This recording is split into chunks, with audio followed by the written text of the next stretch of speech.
Hey everyone, it's Jen. I am just making a card today, or backgrounds for a card. This is the embossed resist technique. You use embossing powder with it and watercolor or your distress inks. As you can see, there's a lot of white area in here. I used a clear embossing powder and a stamp, and then I just watercolored the background. It's not that bold, but you can kind of see it. So how you do this, I just got a background stamp, and this is just like a wave background stamp. And so I put it on my stamping platform, whatever thingamabobber. I don't remember what it's called. And then you just take your embossing ink. I have distress embossing ink, so that's what I'm going to use.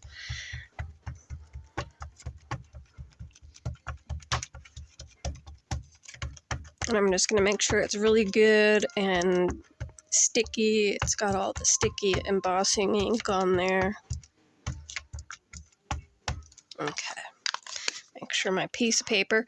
And the paper I'm using is watercolor paper, just plain old watercolor paper. You can use mixed media paper or even cardstock, but cardstock is not going to hold the watercolor as well, just so you know.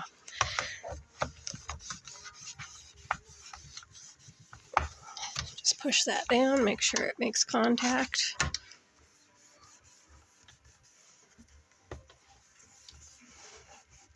I can see that my stamp doesn't line up perfectly with the edge of that. Maybe that wasn't the best place. Ooh, apparently we had some brown ink on there. That's unfortunate. I had brown ink left on the stamp. So I'm going to go ahead and use some white embossing powder.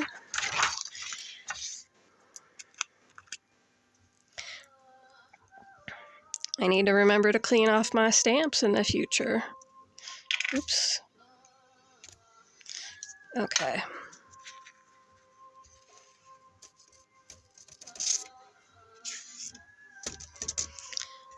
Gonna tap that off. This is gonna have a bit of a brown color because we had the brown ink on there.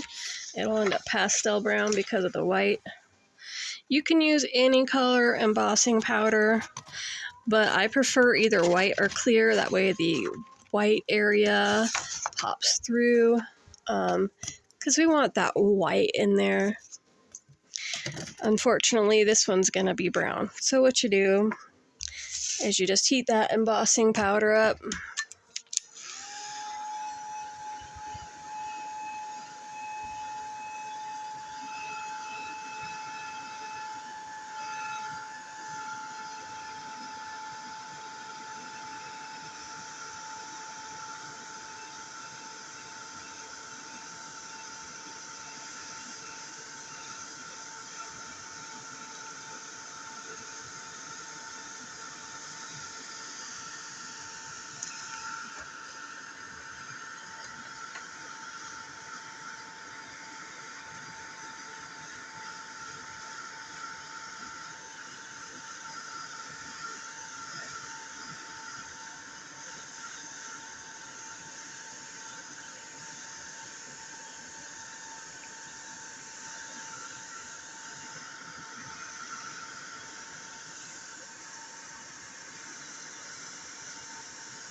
Okay, we lucked out. It came out pretty white. So you can, I don't know if you can pick up the shine on the camera, but you can kind of see it.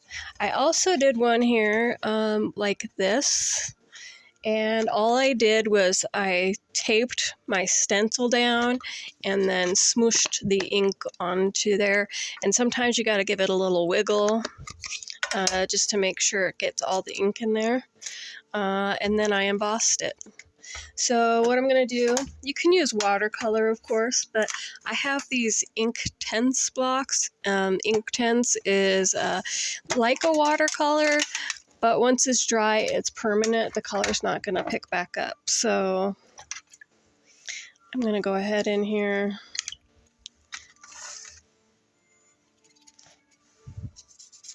And we just paint on it. You can, of course, like spray it with a water sprayer. This is going to help your paint move, your ink move, whatever it is you're using. I'm using the Inktense blocks. You can use your distress inks, your distress oxide inks. You can use any other like water reactive ink, I suppose.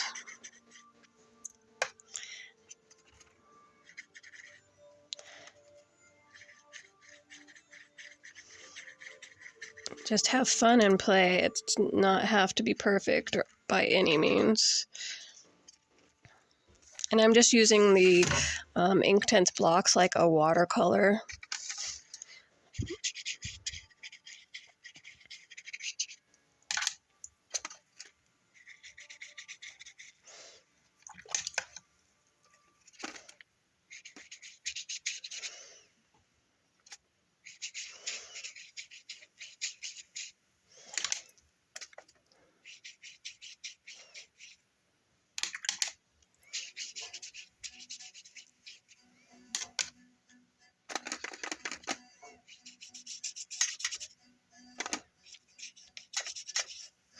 And sometimes you gotta go back over it if you're blending it like I am.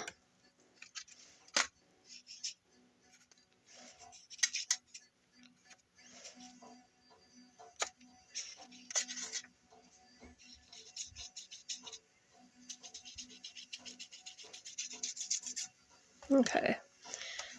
And there's that one. You see how the white just pops through? It resists the color. You'll get some like little bits of water, the colored water on top. But you're gonna set this aside like this for a moment and let that color soak in. And then for this one, we'll use the distress oxide. And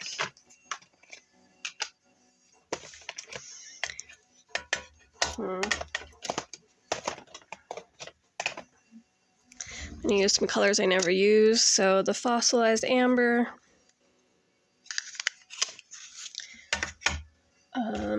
abandoned coral,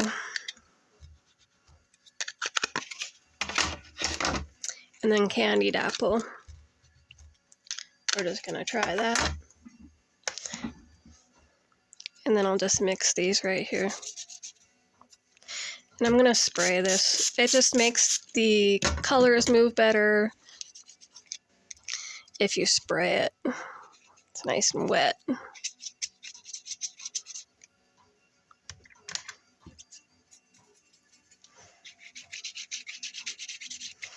And I don't like that as much, so I'm gonna go ahead and come in with that color.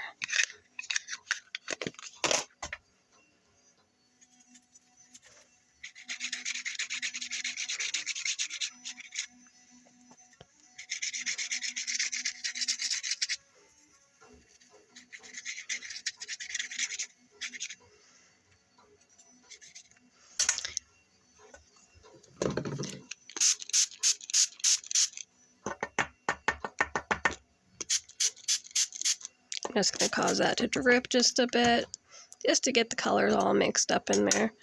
And then I set that aside.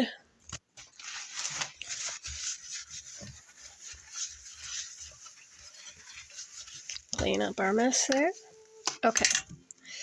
So with your resist here, you see how there's a lot of color bubbled up on the top. And then I just come in and wipe it gently. Don't rub over and over. I just come in and wipe gently. And that'll wipe up a lot of the water, the colored water that's sitting on the surface, and the white pops out more. This one, you can also just lay it down like so. and that gives it this pastel look. You could, of course, also go in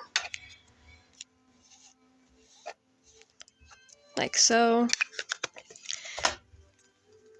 and just rub your pad on there if you like the more bold color, right? Like so.